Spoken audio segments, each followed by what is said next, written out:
आज की online classes में आप लोग क्लास 10th लोकतांत्रिक राजनीति पुस्तक के दूसरे अध्याय संघवाद का दूसरा भाग पढ़ेंगे। आज की टॉपिक है भारत में संघीय व्यवस्था। बच्चों, आपने इससे पहले पढ़ा है और जाना है कि श्रीलंका और बेल्जियम तो छोटे देश थे, लेकिन उन देशों के लिए अपनी विविधता को संभालना कितना मुश्किल हो रहा था। भारत तो बहुत बड़ा देश है, भारत की विविधता भी उनके तुलना में बहुत ज़्यादा है। तो अब सोचिए कि आपके देश में यह काम कितना मुश्किल रहा होगा, पूरी विविधता को समेटना, पूरे देश को एकजुट करना। तो हम लोग इस टॉपिक की शुरुआत भारत की आज़ादी से ही करते हैं। भारत की आज़ादी के समय आप जानते हैं कि भारत दो भागों में बंट गया, भारत और पाकिस्तान, जो कि एक दुखद घटना थी, रक्त रंजित विभाजन था। फिर इसके पश्चात जो 562 रियासतें थीं वो भारत में विलीन हुई और भारतीय संविधान ने भारत को राज्यों का संघ घोषित किया। यूनियन ऑफ द स्टेट, राज्यों का संघ, संघ राज्य नहीं, राज्यों का संघ, यानी इसमें संघ शब्द नहीं आया है, पर भारतीय संघ का गठन संघीय शासन व्यवस्था के सिद्धांत पर ही हुआ है।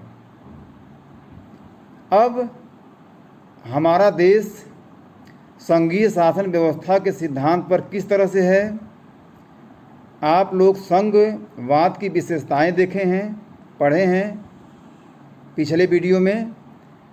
उन विशेषताओं की हम लोग पुनरावृत्ति करते हैं और देखते हैं, अपने देश पर लागू करेंगे और देखेंगे कि कैसे हमारा भी देश संघीय शासन व्यवस्था के सिद्धांतों को अपनाया है।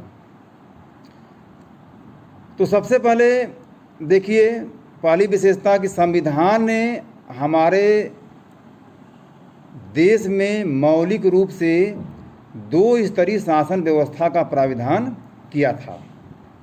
संघ सरकार, जिसे आप केंद्र सरकार भी कहते हैं, और राज्य सरकार है। और इसके बाद एक तीसरे स्तर के शासन की बात की जाती है, जिसमें पंचायतों और नगर पालिकाओं की बात आती है। ये तीसरा स्तर भी जो है, तीसरे स्तर की सरकार भी जोड़ दी गई। तो किसी भी संघीय व्यवस्था की तरह अपने यहाँ भी 3 स्तरों वाली शासन व्यवस्था है और तीनों स्तरों पर शासन व्यवस्था के अलग अलग अधिकार क्षेत्र भी तय किए गए हैं। संविधान में स्पष्ट रूप से केंद्र और राज्यों की सरकारों के बीच विधायी अधिकारों को 3 हिस्सों में बांट दिया गया है। विधायी अधिकार का मतलब कानून बनाने का अधिकार जो है, उसको 3 हिस्सों में बांट दिया गया है और सुनिश्चित कर दिया गया है कि किन विषयों पर केंद्र सरकार कानून बनाएगी और किन विषयों पर राज्य सरकार कानून बनाएगी। तो ये तीनों विषय जो है, मतलब तीनों जो स्तर की सरकारें हैं, इसमें 2 स्तर की सरकार जो ऊपर की है, केंद्र और राज्य के अधिकार क्षेत्र हमें संघ सूची, राज्य सूची, समवर्ती सूची और अवशिष्ट शक्तियों के बीच देखने को मिलती है। तो जो संघ सूची है, यूनियन लिस्ट है, उस यूनियन लिस्ट में जितने भी विषय आते हैं उन पर कानून बनाने का अधिकार सिर्फ केंद्र सरकार को होता है, क्योंकि वो पूरे देश से जुड़ी हुई बात होती है, पूरे देश का मुद्दा होता है, वो राष्ट्रीय महत्व के विषय होते हैं। तो कुछ प्रमुख विषयों को आप जान लीजिए, जिसे प्रतिरक्षा है, देश की सुरक्षा की बात यदि आती है, विदेशी मामले हैं, बैंकिंग है, संचार है और मुद्रा है। ये कुछ प्रमुख हैं जो कि राष्ट्रीय महत्व के हैं, और इस पर कानून बनाने का अधिकार सिर्फ केंद्र सरकार को है। फिर राज्य सूची में आप आइए, जिस पर कि राज्यों को कानून बनाने का अधिकार है। इसमें कौन कौन से मामले या विषय हैं? तो पुलिस है, व्यापार है, वाणिज्य है, कृषि है और सिंचाई है। तो ये सब जो है राज्य स्तरीय मुद्दे हैं या राज्य स्तर के विषय हैं, जिस पर राज्यों को ही कानून बनाने का अधिकार है। और तीसरा है समवर्ती सूची, यानी कुछ विषय या मामले ऐसे भी हो सकते हैं जिस पर दोनों के साझा हित हो सकते हैं और दोनों को, केंद्र और राज्य दोनों को कानून बनाने का अधिकार है। वो विषय समवर्ती सूची में दिए गए हैं, जैसे शिक्षा है, वन है, मजदूर संघ है, विवाह, गोद लेना और उत्तराधिकार से संबंधित जो कानून होते हैं, ये ऐसे विषय हैं जिस पर दोनों को कानून बनाने का अधिकार है।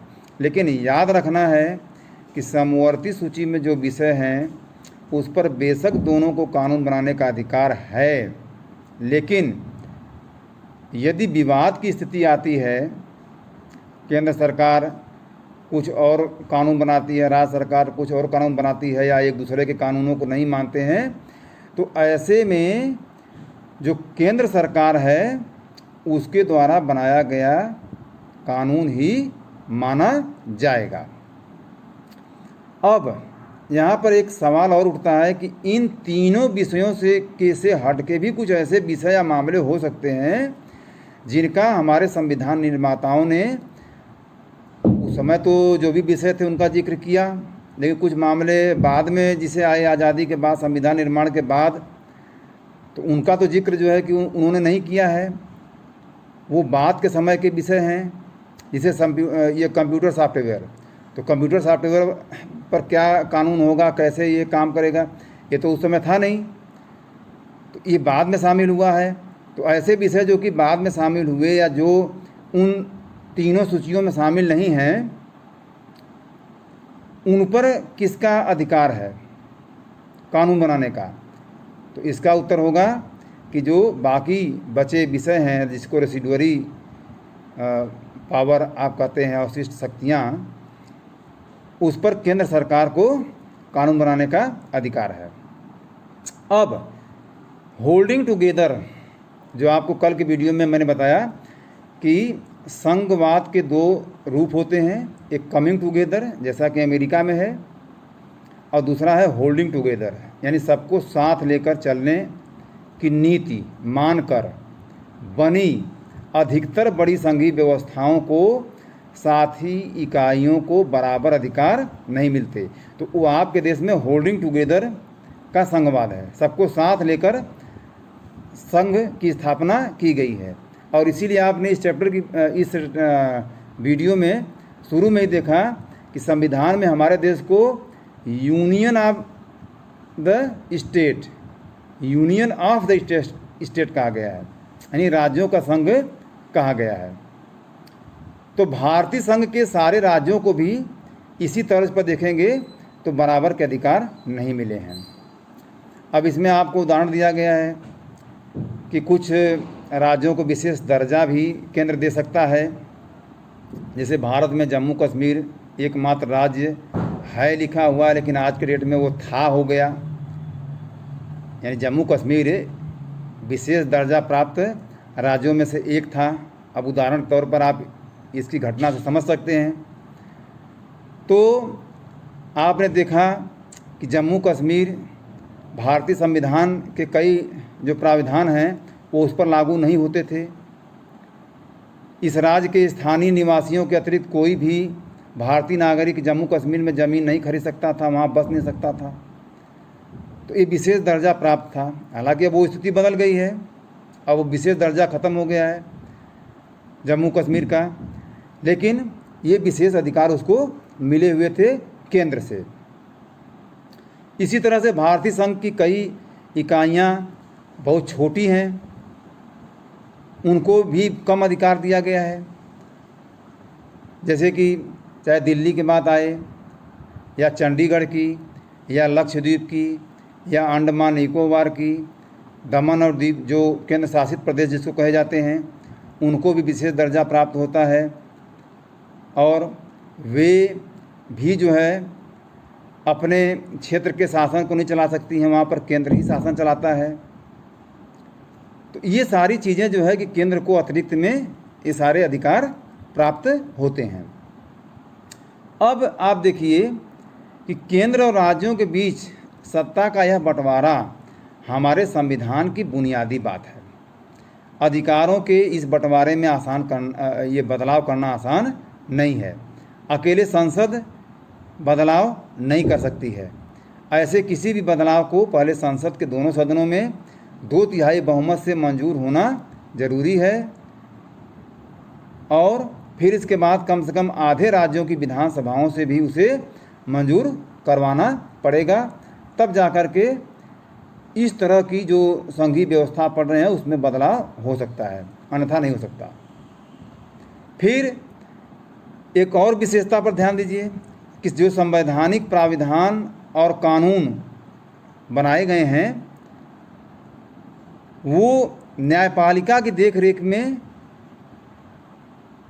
होते हैं, यानी कि न्यायपालिका भी स्वतंत्र रूप से एक संस्था के रूप में आपके देश की संघीय व्यवस्था में कार्य करती है। तो शक्तियों के बंटवारे के संबंध में यदि कोई विवाद होता है तो उसका फैसला करने का उच्च न्यायालय और सर्वोच्च न्यायालय को अधिकार होता है, वो कर सकते हैं, निर्णय दे सकते हैं। सरकार चलाने और अपनी जिम्मेवारियों का निर्वाह करने के लिए जो जरूरी राजस्व की उगाही है उस संदर्भ में भी केंद्रों और राज्यों को कर लगाने और संसाधन जमा करने का अधिकार दिया गया है। तो सारी विशेषताएं जो आपने संघवाद की पढ़ी थी वो आपके देश में लागू होती हैं। अब कुछ सोचने के लिए है, जैसे कि ये आप देखिए यहाँ पर दिया गया है पोखरण, जहाँ भारत ने अपने परमाणु परीक्षण किए थे, राजस्थान में पड़ता है। अब मान लें कि अगर राजस्थान की सरकार केंद्र सरकार की परमाणु नीति की विरोधी होती तो क्या वह केंद्र सरकार को परमाणु परीक्षण करने से रोक सकती थी? तो हरगिज नहीं रोक सकती थी, क्योंकि देश की सुरक्षा से जुड़ा हुआ जो मामला है, प्रतिरक्षा के मामले हैं, उस पर कानून बनाने का, क्रियान्वयन करने का अधिकार केंद्र को है, उसमें राज्य हस्तक्षेप नहीं कर सकते हैं। वो केंद्र से सहमत हैं या कि नहीं, यहाँ कोई मतलब नहीं उठता है। फिर देखिए दूसरा है कि मान लें सिक्किम की सरकार अपने स्कूलों में नई पाठ्य पुस्तकें लागू करना चाहती है और केंद्र सरकार जो है को उसकी विषय वस्तु और शैली पसंद नहीं है, तो ऐसी स्थिति में राज्य सरकार को क्या नई पाठ्य पुस्तक लागू करने के लिए केंद्र से अनुमति लेना जरूरी है? तो इसका उत्तर जो है आप लिखेंगे, और ये ध्यान में रखते हुए कि शिक्षा जो है समवर्ती सूची का विषय है और दोनों को कानून बनाने का अधिकार है, लेकिन विवाद की स्थिति में केंद्र के कानून जो है आखिरी माने जाते हैं। इसी प्रकार से तीसरे भी प्रश्न का आप तार्किक उत्तर देंगे। अब नेक्स्ट टॉपिक है संघीय शासन व्यवस्था कैसे चलती है। तो संघीय शासन व्यवस्था के कारगर कामकाज के लिए संवैधानिक प्रावधान होना जरूरी है, पर इतना पर्याप्त ही नहीं है, इतना ही पर्याप्त नहीं है, क्योंकि अगर भारत में संघीय शासन व्यवस्था सफल रही है तो इसकी सफलता का मुख्य श्रेय यहाँ की जो लोकतांत्रिक राजनीति का चरित्र है उसको देना होगा, और इसी से संघवाद की भावना, विविधता का आदर और संघ साथ रहने की इच्छा का हमारे देश के साझा आदर्श के रूप में स्थापित होना सुनिश्चित हुआ है। अब हम लोग आगे देखेंगे कि यह कैसे हुआ है, किन बातों से यह चीज़ जो है सुनिश्चित हुई है, यह साझा आदर्श स्थापित हुआ है। तो हम लोग इसको जो है कि जो नेक्स्ट टॉपिक है भाषाई राज्य, इसके बारे में अगले वीडियो में कल पढ़ेंगे, अगली क्लास में। इसके पहले थोड़ा सा आप देख लीजिए, ये भारत का मानचित्र दिया गया है। ये मानचित्र जो है 1947 का है। इसमें आप इस राजनीतिक नक्शे को देखिए तो आज बहुत सारे जो स्टेट्स हैं भारत में, 29 स्टेट्स की बात की गई है, तो वो आपको सभी इसमें नज़र नहीं आएंगे। तो निश्चित तौर पर उस समय का जो राजनीतिक मानचित्र था वो बिल्कुल अलग था। तो इस पर कुछ प्रश्न दिया गया है, इन प्रश्नों के उत्तर आपको देने हैं। क्या प्रश्न है, ध्यान दीजिए कि क्या आपका गांव या शहर आज़ादी के बाद से एक ही प्रांत के अंतर्गत रहा है? यदि रहा है तो हाँ, और नहीं रहा है तो इससे पहले के राज्य का क्या नाम था? तो आप उत्तर प्रदेश में रह रहे हैं, ध्यान दीजिए, और उत्तर प्रदेश पहले हुआ ही नहीं करता था। पहले इसको जो है हम लोग संयुक्त प्रांत कहते थे, तो उत्तर इसका जो है संयुक्त प्रांत होगा।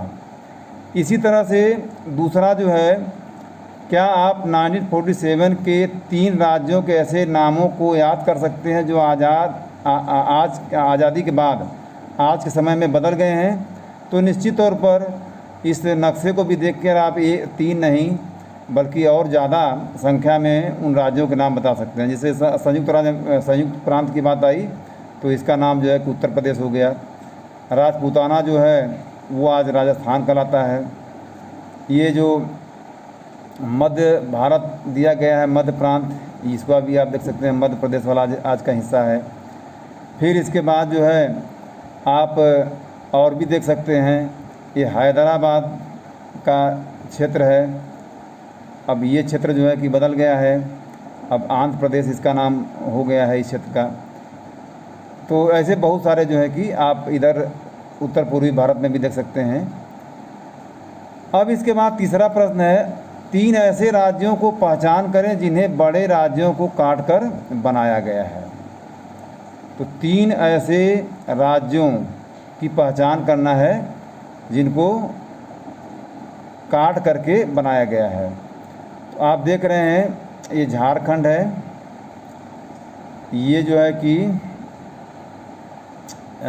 ये देखिए छत्तीसगढ़ है, और ये जो है कि उत्तराखंड है, और जो तेलंगाना वाला हिस्सा है, जो तेलंगाना राज्य है वो ये है।